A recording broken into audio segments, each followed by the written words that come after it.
Welcome to the Sanctuary podcast. My name is Daniel Whitehead, and I am the CEO of Sanctuary Mental Health Ministries. And during this time of COVID-19, I'm also the host for the Sanctuary podcast. The podcast looks a bit different in these days. Basically, what we're doing is we're having conversations with friends of ours from around the world, from different backgrounds, different vocations, and we're just kind of asking the question, how are you doing? How are you coping? What are you seeing? And what's happening in these strange times? And today I'm joined by our good friend, Karen Giesbrecht. Karen vocationally does a lot of work around food, but she does that in a lot of different ways. Karen is a registered dietitian with a very strong interest in mental health and also very passionate about communities. We were talking about this before we started recording. Lots of work she's doing in helping communities to connect around food, which is amazing. And she's written a few books, but the one I'll mention has a great title. It's called Happy: Happy Soul, an exploration of why and how we share food. Karen is from Vancouver, and Karen, it's great to have you with us. Thanks for joining us. Thank you for inviting me. So, Karen, let's start with the big question of how are you doing at the moment? What does Karen Giesbrecht's world look like in these strange times? Yeah, well, I can definitely say it's better now than it was a month ago. With the food programs I work with, we were just scrambling for a few weeks there, trying to figure out new best practices, new safe ways to share food. I work with some addictions treatment centers, some shelters, mental health care facilities. There was a lot of supply chain disruptions. Some foods we could not get our hands on for a couple of days. Sometimes there was just an excess of food. When all the cafes were shutting down, there was just a lot of pastries and milk and things that weren't being purchased. So those all came through the community food programs. But we have just seen an amazing generosity, and that's been really encouraging.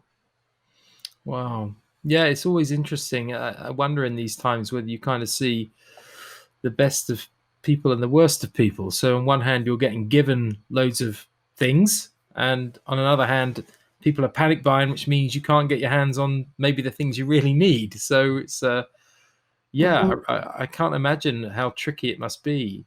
You mentioned an addictions program you're involved in. Do you want to maybe just talk a bit to some of the strands of your vocation and some of the different roles you do?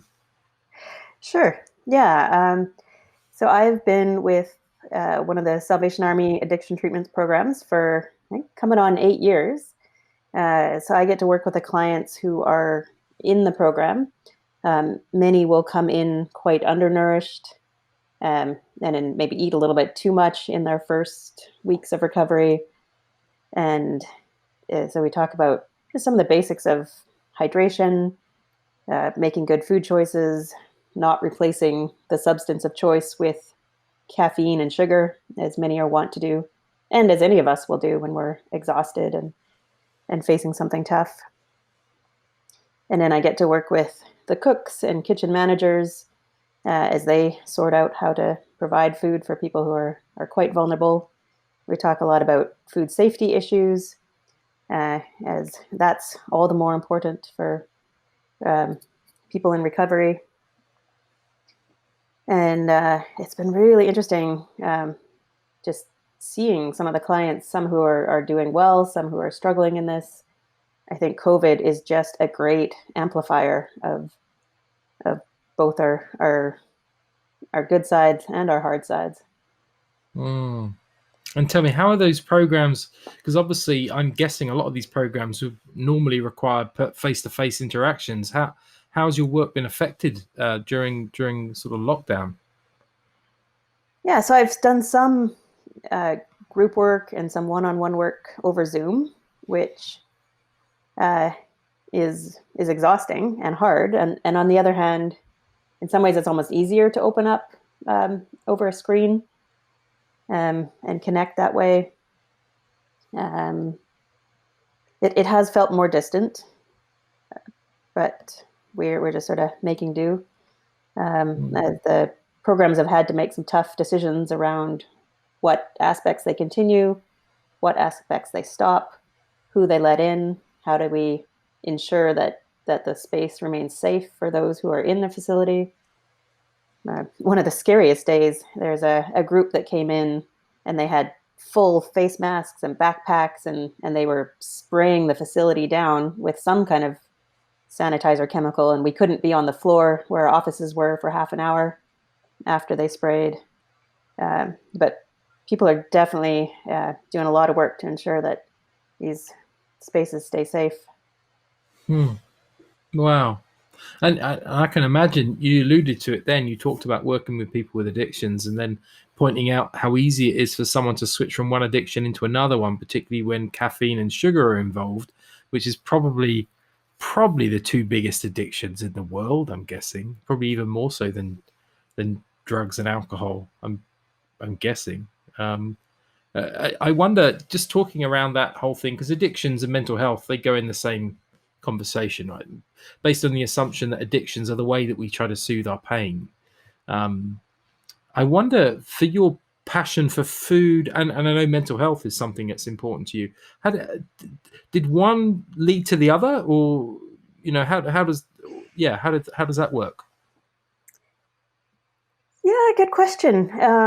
I grew up in a family where we ate well. We cooked everything from scratch. Hospitality was big for us. I grew up in a really strong community, and then I moved to Vancouver. Started at UBC. I studied nutrition. Probably I have to point back to loving my biology teacher in high school, which put me on the nutrition path.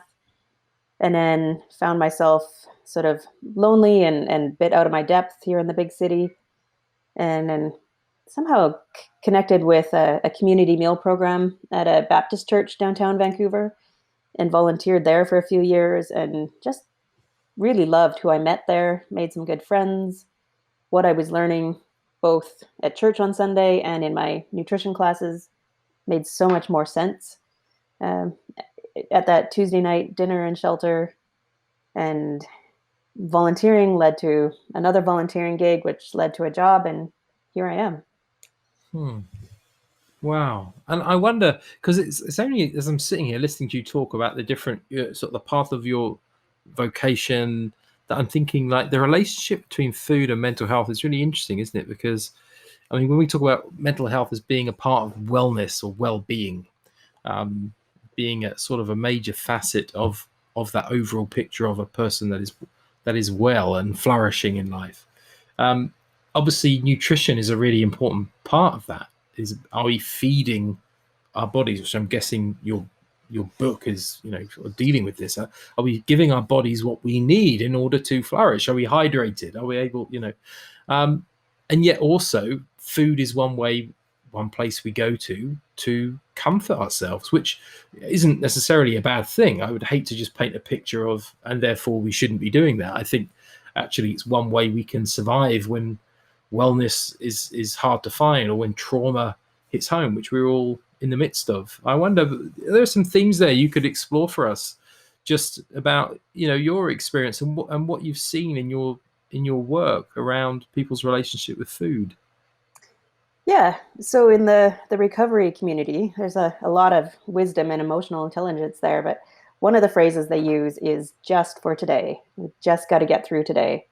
So when I talk with groups, especially individuals who are in the early stages of recovery, or have just come through an acute crisis, as we all are, we're exhausted, we're maybe in pain, our bodies are out of whack.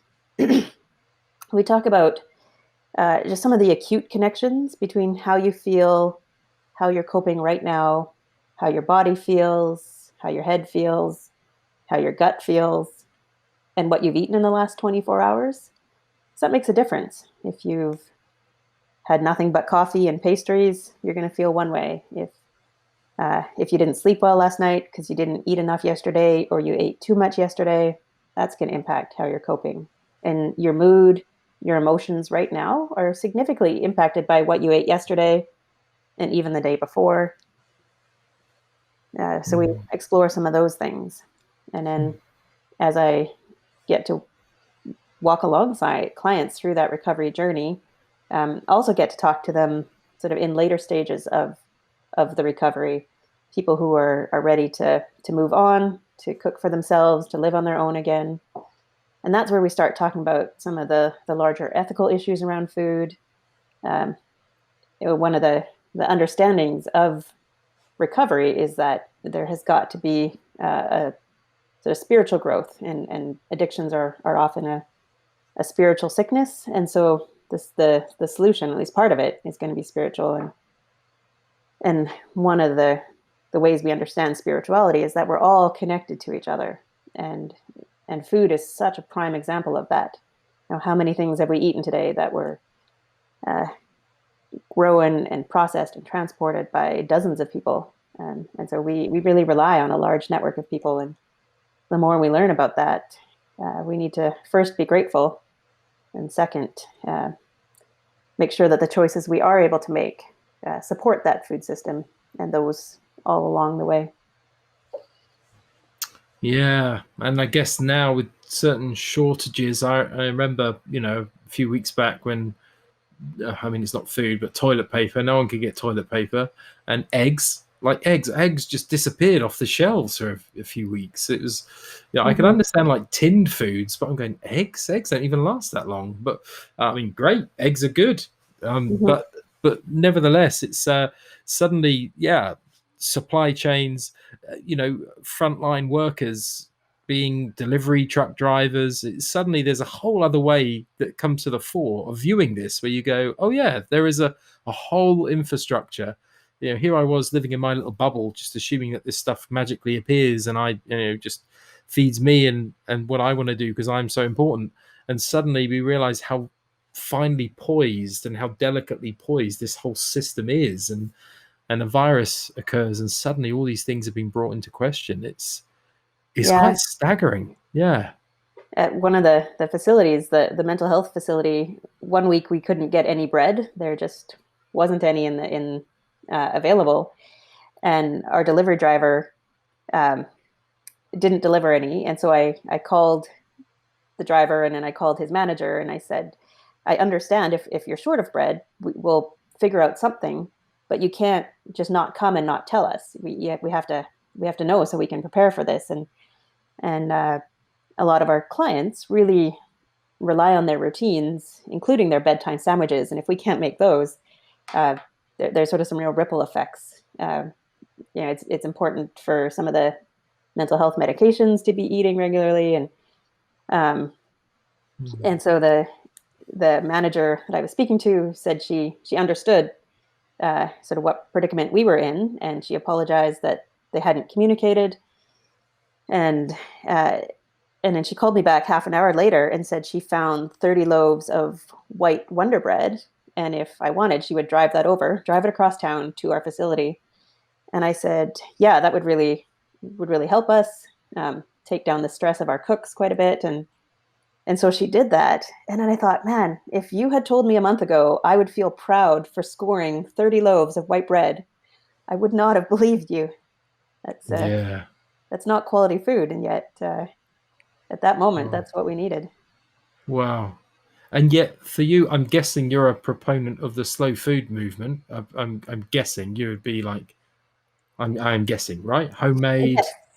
Yeah. Good Okay. food, good quality. Yeah. Yeah. I mean, the other flip side to that is try buying flour at the moment. Like everyone's clearly making bread, and I see people posting on social media that they're, so it's weird, isn't it? It's like the best of times, the worst of times. You get these weird juxtapositions of things are hard, but in other ways, there's this kind of weird blessing, if we can call it that, in the midst of a horrendously dark time that people are learning how to cook again, or learning how to bake bread, or and what's been really interesting to me is whether I've had conversations with people visiting the food programs in whatever form we can run them, people in the recovery program, friends and neighbors. I've had a number of people say, my life hasn't really changed, and that's a really sad reflection on how disconnected I was and how lonely I am. And a number of other people have said, my life hasn't really changed, and I'm taking that as affirmation that I'm in a good place and I have good connections and I have practices in place, whether it's people working through the 12 steps or people having other health practices, spiritual practices, cooking skills. Um, if we had good practices in place, we're just doing more of that. If we were lacking in some of those, that's being amplified. Mm. Wow. And so, Karen, tell me, what are some of the needs you're seeing, like particularly among, let's say, the more vulnerable or marginalized people in society, people living with addictions, or people maybe who uh, are homeless? What sort of things are you seeing on the front lines? Yeah, a lot of the supportive programs, especially a lot of the hangout spaces, have been shut down, and that's leaving a big gap. Even some of the bathrooms, places to wash their hands, laundry facilities, those are gone. Mm. Uh, for those who don't have a home, um, there have been a few more emergency shelters opened up, and a lot of emergency food programs put in place. Uh, so for now, I think we've figured out a lot of good things. We do want to be starting, now that we're past the acute crisis and starting to sort of get on our feet again, take a breath, and begin to think about post-COVID life. We want to think about what are we going to do with our programs. We know that emergency food, especially using rescued food and food that's sort of recovered from grocery stores and whatnot, that is not the answer to hunger and food insecurity. It's got to be income and strong communities and social supports. And so it's, I think, time now already that we start thinking about what are we going to do to wind down these emergency food programs and put back some of the practices that we had in place and develop them again. COVID has certainly exposed some new vulnerabilities, but also exposed the amazing connections and networks in place. And Mm. hopefully the connecting that's happening is going to continue. Yeah, I think one of the things that people who are listening or watching this should know, if they're not from Vancouver, which many won't be, is there is a whole, I want to say, subculture in Vancouver. The downtown east side of Vancouver has a very high proportion of people who are homeless, or many of them would have struggles with addictions. And trauma. Um, and trauma. I remember hearing Gabor Mate, who is now a more world-renowned psychologist, but I remember he's from Vancouver and worked on the downtown east side. I think for at Mm-hmm. least 10 years. It was a long time, wasn't it? Mm-hmm. I remember him saying that. I think he said in 10 years of working directly with um, people on the streets on the downtown east side, without exception, every single one of them had a significant childhood trauma. Every Mm-hmm. single person who is addicted to some form of drugs, every single one of them had a significant childhood trauma. Mm-hmm. I think sexual abuse is actually the words he used. So there is Abuse this, or neglect of some kind. Yeah. yeah, there is this clear correlation, and he obviously wrote that book in the realm of hungry ghosts, which is Mm-hmm. about his experiences of working on the downtown east side. So it is a very real thing. If you've lived in Vancouver or visited Vancouver, you'll know about it. Um, and obviously, there's a lot of vulnerable people. Do you know how many people live on the downtown east side, Karen? I could not give you a number. I know it's sort of things got better and then have sort of been getting worse in recent years.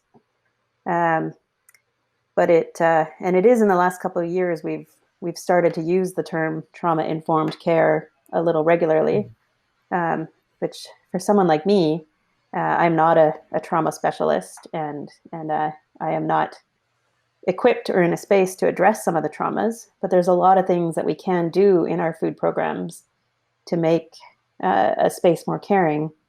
Mm. So one way, we sometimes use the phrase "beggars can't be choosers," or I've been oriented to several programs by someone who said, these people who come to the shelter, they're going to tell you they have all sorts of allergies. Don't believe them. They're just trying to get something special. We make one thing and they take it or leave it.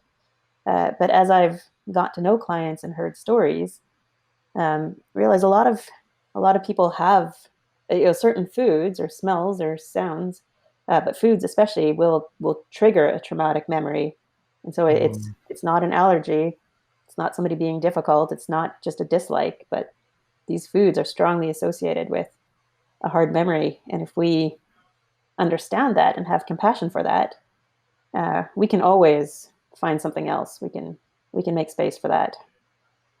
But that's, I guess, not often understood in food programs. Yeah, and it goes back to that thing that I've said a number of times before, and I'll say a number of times again, but it's like everything we've learned about the human brain, like in the last 20 years, we've learned more in the last 20 years than in the rest of human history put together, with the greatest respect to Sigmund Freud. You know, it feels like we're only just beginning to understand how our brain and our bodies and our spirits and interconnect in this, as I always say, as a person of faith, in this fearfully and wonderfully made sense. Like, I mean, we use that term in such a sort of throwaway, fearfully and wonderfully made, but no, trust me, we are fearfully and wonderfully made. The way God has made these responses, and our mental well-being and our emotional well-being and our physical well-being, and all of these things are interconnected. And I kind of see how your vocation, really, you appreciate that. I guess you see that every day in the people you work with, which is, which is just so interesting. Yeah, and I often, I've been thinking, there sort of is this assumption, especially in our facilities, care facilities for mental health and addictions and shelters, is this assumption people just know how to eat, and we'll just put food out, they'll eat it. But I think we need to put parameters around what people eat. We need to relearn after we've been through an acute crisis, or for many people, chronic crisis. And some people never had stable home back to childhood, never sort of really had an experience of regular meals, eating enough, not too much, a variety of foods, hydrating. And all of those, even if how we eat helps us cope 5% better, that's sometimes enough to get through an acute crisis, or the difference between a relapse and a good day, or a meltdown and a good day. Yeah. I mean, it's interesting for me, actually, because I did a course about 6 months ago, and I did a sugar detox. So I had like no sugar for a month, which I live with an autoimmune disease, which kind of complicates that. But anyway, it was a fascinating, I'm not going to say experiment, because it's actually changed the way I interact with food, in that I'm way more mindful. When I eat something, I'm very careful about what I choose to eat. There's loads of food groups I don't eat anymore. And I sleep better, I feel better. There's no denying it. And occasionally I'll go back to those food groups, but I'll do it in a conscious way. I'll go, well, I'm going to pay the price if I do it. And sometimes that's okay. Sometimes it's your birthday and you've got to eat a piece of cake. It's just, but yeah, it's been really interesting for me. And before, I'd hear people use terms like mindful eating and the connection between wellness and mental health and food, and I go, yeah, I get it. But I really experienced it, and it all I can say now is I'm just very intentional about what I choose to eat and when I choose to eat, in a way that I just wasn't empowered to do so before that. And it was implicit. I didn't even know it. It was just a weird. So that's been a real eye opener for me. And we can make these choices because we have an income and a stable home and people that we cook with and who help support what we eat. But when your life is chaos, when you're in a shelter and there's just pastries, or when your income is sadly inadequate, you can't make those choices. And we're learning so much about our gut health, how much that impacts our mental health, our immune system, and yet so many of the ways that we provide food for people who are vulnerable do exactly the opposite of what's going to support gut health, physical health, mental health. Yeah. So interesting. So interesting. Well, I'm sure you've got many more books in you, and we look forward to reading them. Thank you. Karen, is there anything else you'd like to share with us? Yeah, maybe just one story. So in the first weeks of COVID starting to settle in, uh, probably the last food program I was at, the last community meal before they had to completely be shut down, we had already put some changes into practice. So anything that our guests used to be able to help themselves to, the pastries, the bread, the coffee, or used to be able to pour a cup of coffee for a friend of theirs, all of that was shut down. And we were having volunteers with gloves and with tongs serve these things because we were needed to do what we can to be safe. And at that point, that's what we understood as safe. And so I sat down to dinner with one of the maybe crustier gentlemen in the city who I've been meeting at food programs for at least a decade. And we got to chatting, and he was saying, like, oh, I don't like all these changes people are making, and I don't think this is necessary. And I just want to go back to the glory days. So I said, you mean like the glory days of last week? He's like, yeah, yeah, I guess so. So I laughed at him, but man, I've thought so many times, I just want to go back to the glory days of how things used to be. But this is certainly highlighting what we had learned, and I think what kind of practices we're going to put back in place when we can. Wow. And it does strike me, Karen, as you were saying about just how empowered many of us are, and the gratitude I feel right now for living in Canada, for instance. Just when I speak to my friends in other countries, in majority world countries, and hear about the poverty that people are going through, that they, because people can't work and they can't buy food, the